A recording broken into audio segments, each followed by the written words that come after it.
think I just felt like being sassy today. Hate it, hate it, hate it. I feel so mean. I feel so mean. Just like, what? You're dumb. You're so dumb. You're, bitch, make another chance.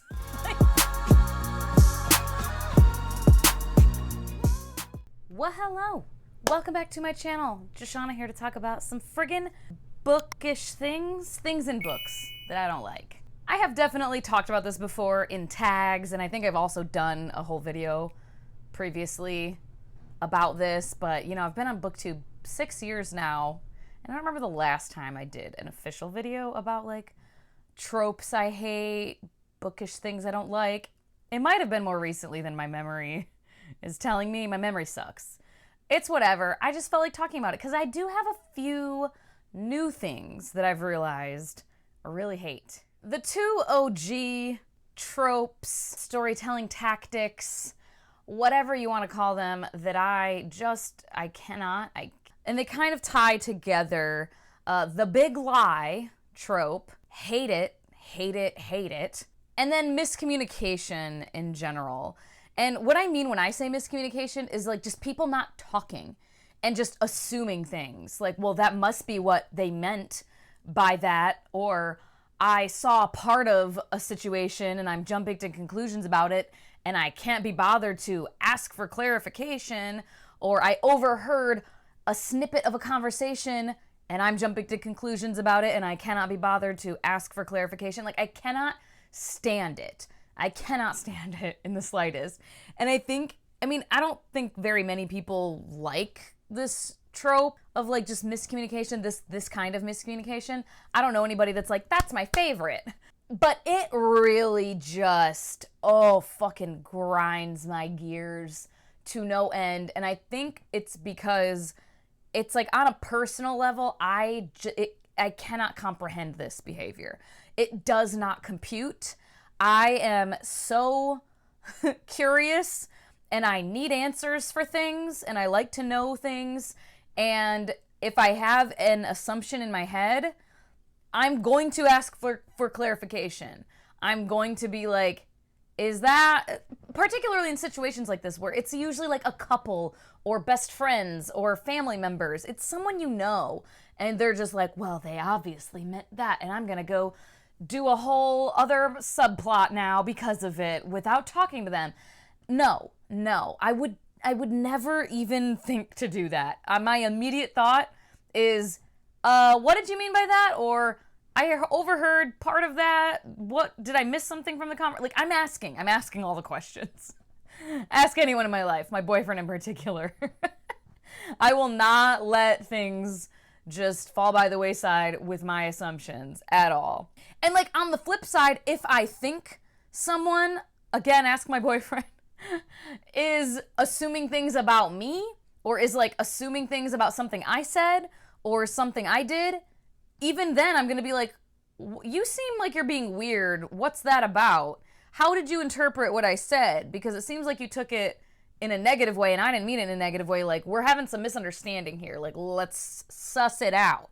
So yeah, this kind of miscommunication, I simply cannot. And then similarly, but it is like a specific thing, is the big lie. I can't. As particularly, and I see it often in romance, and it's when it's something that like you're gonna have to tell them. There is no way for this relationship to continue. There's no way for this plot point to continue without this information being revealed. And you know this. Like, the character knows this. I'm gonna have to tell. Like, I can forgive a lie. Like, it's not like I hate any lies in stories between characters. Like, sometimes characters are like, ooh, I don't want them to find this out, and I don't think they ever need to find out. And like, you as the reader might be like, no, they do. You should tell them. But like, reasonably, I get that this character thinks they can hide this forever, and so they're gonna try to. Okay, that's whatever. But when it's like, you know, you, the character, are telling me that you know you're gonna have to tell them this information at some point. Just fucking get it over with. It's gonna be worse the longer you wait. I don't understand.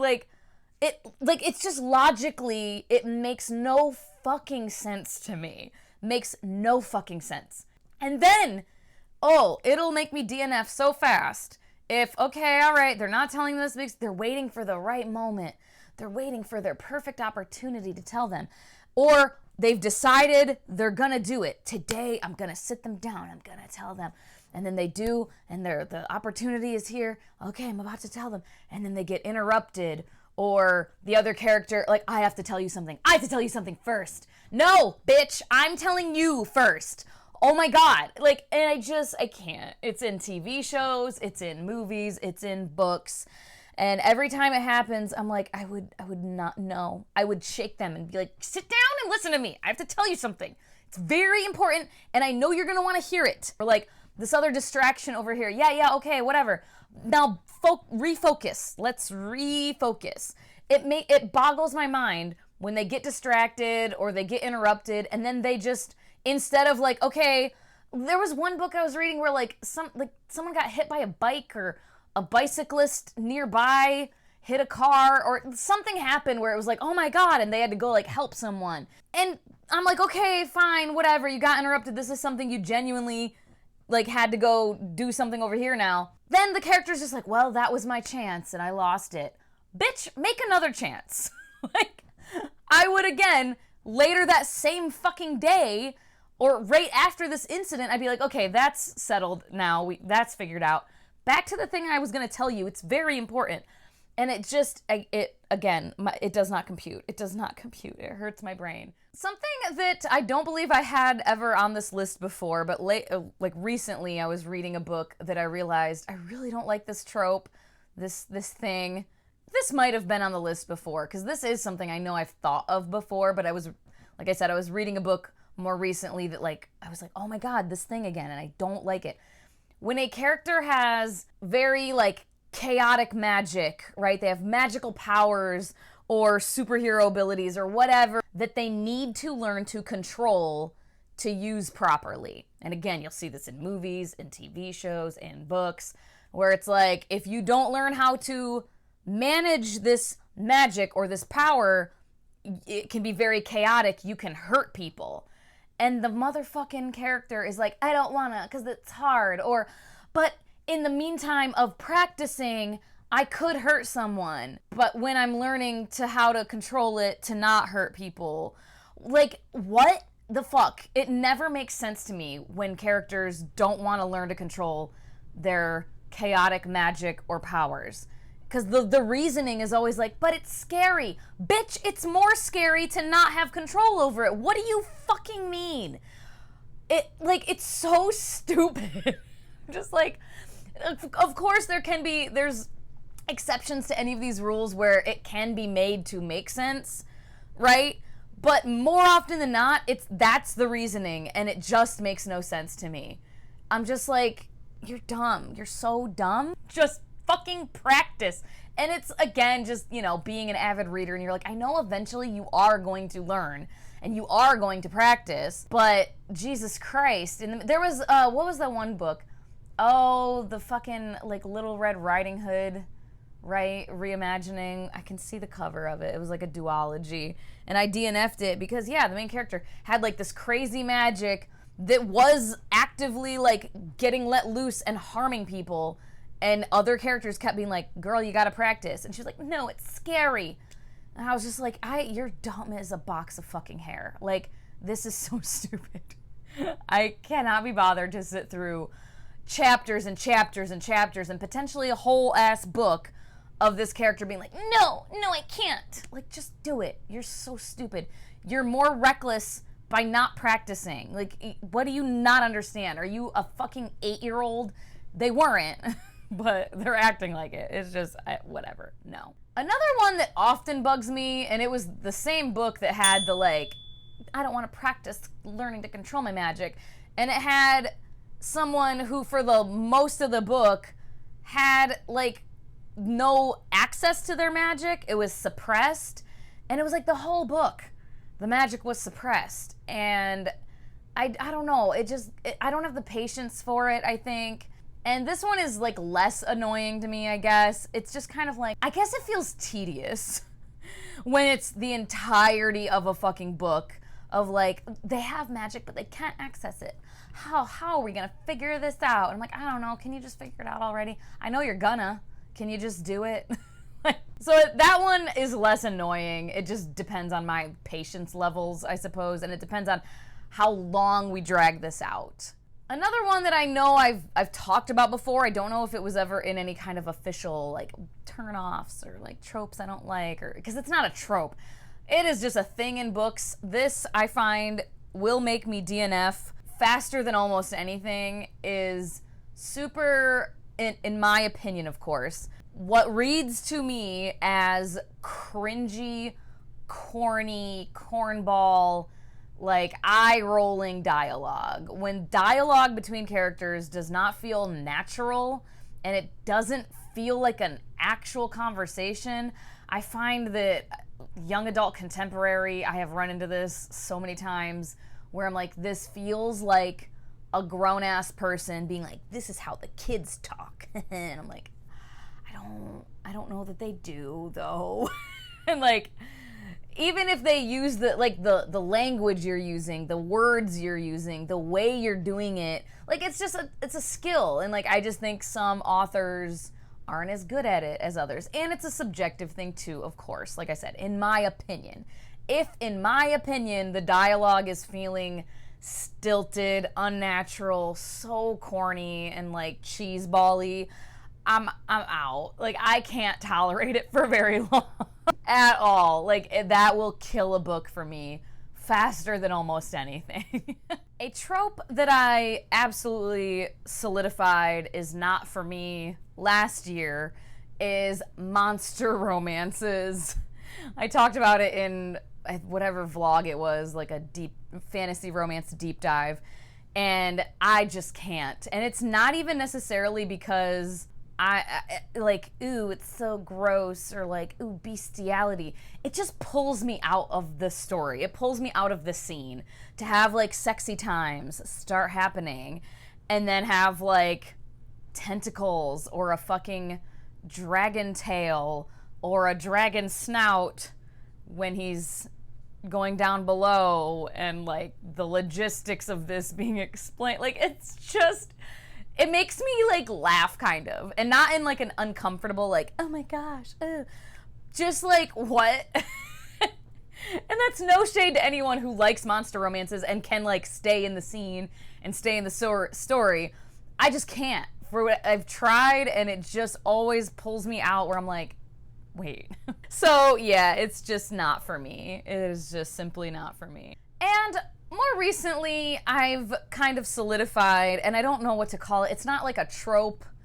It's just like a subgenre. It's the age range, but it's like something about the age range of a lot of new adult that I have picked up. And I haven't, like, new adult isn't technically a category or an age range. There's not usually actually sections in a bookstore for like new adult, but you know, that college aged age range, early 20s, late teens characters, and like for that kind of audience where it's like kind of young adult but like with sexy times usually, or like some swearing or like more gore, but it's not fully grown adult characters, right? I just find that the ones I've picked up anyway, there's just this quality to them that I don't love. And it's kind of hard to like really pinpoint and call it something, but I called it new adult corny edginess. Because there's just like this quality to them where it's like a person who's like, I'm like so cool, I swear, and talk about sex. Yeah. I'm like so edgy. Like, that kind of person is what a lot of these books feel like to me. Like, that's how it reads to me, is very like, yeah, I'm so edgy, aren't I? And I know that sounds so like mean to the authors. It's whatever. A lot of people love it, right? Like Blood Trials, Fourth Wing, which I didn't read the entirety of either of those because I couldn't. Like, I got further into Blood Trials. Fourth Wing, I just read the the preview chapters. It was like the first 3 chapters on like Kindle on Amazon. And then Blood Trials I read, I don't remember, like 10% or something like that. And then there's been other like new adult contemporary romances too that I've picked up where I'm just like, they have that like, that thing where I'm just like, I don't like it. Like, and I swear all the time. You guys know this. I swear all the time. And I like a good smutty scene in a book. I really do. Like, sign me up. I'm here for it. I'm not like, ooh, prudish about it, or like I'm not like uncomfortable with it, or like I think that can be a natural part of a story and it works for me. Romance in general, whatever. But yeah, there's just something about the way that a lot of these books that are geared toward that age range feel, and that's just how they feel to me. Where I'm like, all right, I get it. I don't know, I feel so mean. I feel so mean. Because I'm sure it's just like part of, again, that like subgenre. It's not a genre, but you know what I mean. Like, when that's the target audience, I'm sure publishers are like wanting that. Because obviously, the audience wants that. I mean, look at fucking Fourth Wing, right? Like, people eat it up. People are eating it up for the most part. And like Blood Trials too. A lot of people loved Blood Trials. I had people who know me telling me like, oh, I think you'll really love it because you like the final strife and it's like a similar kind of like deal, you know? You'll think it's so great. And it was like the characters were whatever, they were cool. I didn't get far enough into it to really feel strongly about them one way or the other. And like the premise was awesome, the world was really cool, but man, the dialogue, not even just the dialogue, like the text itself had that quality to it that just rubs me the wrong way. It just rubs me the wrong way.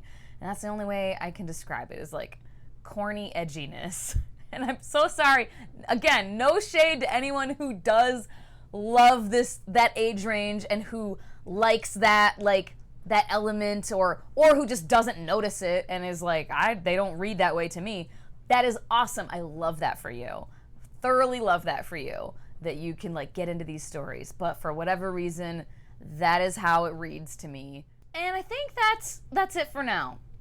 I've bitched and moaned enough. I think I just felt like being sassy today. I feel like it's been a minute since I've been particularly sassy and getting all fucking heated about shit. So you're welcome if you also feel like it's been a while since I've done that and you missed it. There you go. Let me know what some of your bookish turnoffs are, whether it's tropes or like, you know, storytelling elements or like vibes, like that last one was for me. It's just like the vibes are off. Let me know what some of yours are down in the comments. Or, of course, just leave an emoji if you want to say hello, make your presence known. As always, thank you so much for your time. Hope you all have a wonderful day, and I will talk to you later. Bye-bye.